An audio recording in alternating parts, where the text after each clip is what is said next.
We're running a test right now, and I'm at the shop, so you hear the printer going off in the background. But I wanted to not discuss, but this is more so what I was reading, what I'm reading today. Might as well make content out of it. And this will land on the ears who it needs to land on. But I figured, what page do I pick? It just so happened to be that I opened up the book and it was 31 and today's the 31st. So I promise you that was how it happened. I thought about it after and I was like, you know what? Let's check what is 31 because today's the 31st. And when I go back, because I already had the pen bookmarked, it was already on 31. So unless I was doing that and I was completely unaware and I did it subconsciously, right? So even more of like being in alignment, right? So anyway, 31. Short circuit your reaction spirals. It's rare a person who can avoid the trap of reaction spirals. This is the insidious tendency to overreact to something and then compound the problem by overanalyzing it. Here's a typical example. Someone criticizes some aspect of your work. You overreact to the criticism and become defensive. As if that weren't bad enough, you spend the next half hour analyzing the critical comments, convincing yourself they are incorrect. A whirlwind of thoughts pass through your mind. You focus on them. The more you do, the worse you feel, and the more tired you become. The question is, how effective are you when you're feeling overwhelmed, defensive, and stubborn? The truth is, in a negative state of mind, we expend unnecessary energy, make very poor decisions, and lose our creativity and sense of joy. Wouldn't it be wonderful if you can nip these reaction spirals in the bud? You can. The trick is to see them coming and to commit in advance to short-circuiting them. With every negative reaction comes a negative feeling, a feeling of irritation, annoyance, or impatience. We often use these feelings to justify further negativity. For example, we say to ourselves something like, I have a right to be angry. Now that we're focused on our anger, we think about other instances that make us angry, and so on. This fuels our negative feelings and creates a negative spiral. If instead, compounding our negative feelings, we use them as a signal to alert us to potential trouble, we would be in a much better position to stop the cycle before it got out of hand. The other day, for example, I was waiting for an important phone call. I waited and waited. In my mind, I was certain that the person I was waiting for had agreed to call me at a certain time on a specific phone line. I had canceled other plans to make time for her. Her understanding, however, was that I was to call her. Because I was on the other line while waiting for her call, I didn't phone her either. Finally, she called, and when she did, she was extremely angry at me. Instantly, I became defensive and angry. How dare she? I thought to myself, I was enraged.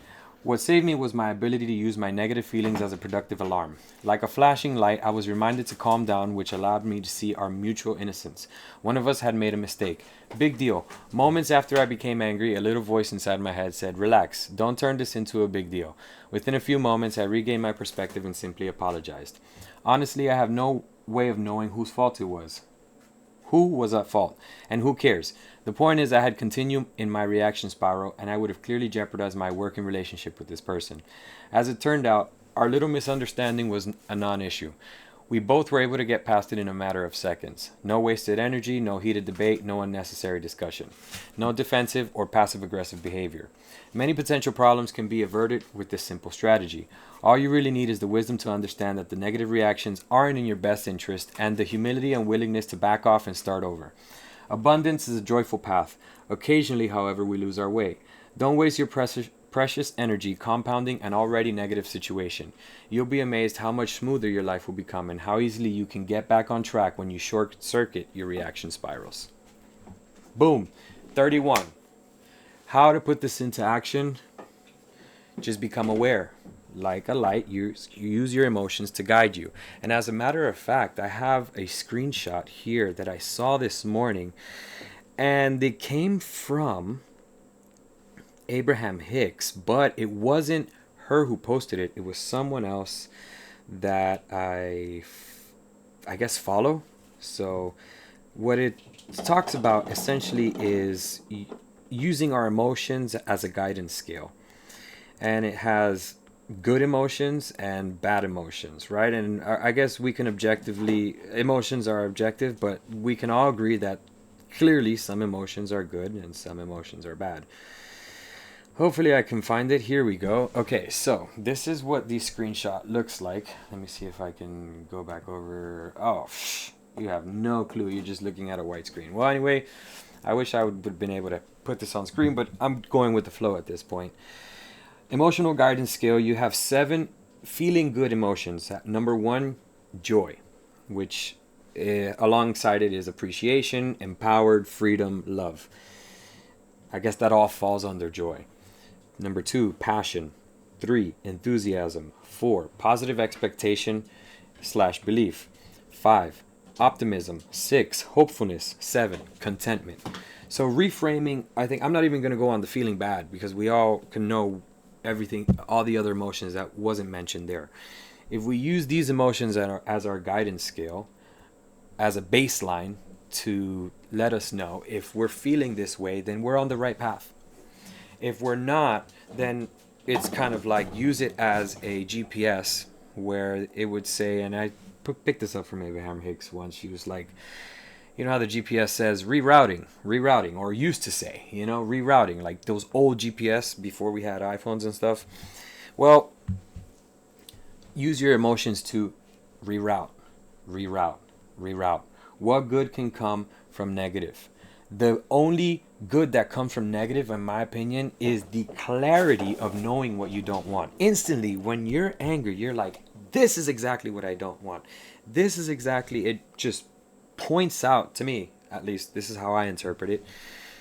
I'm able to get to the root issue by not analyzing, but by realizing or using that emotion. Anyway, I think I said it more than enough there.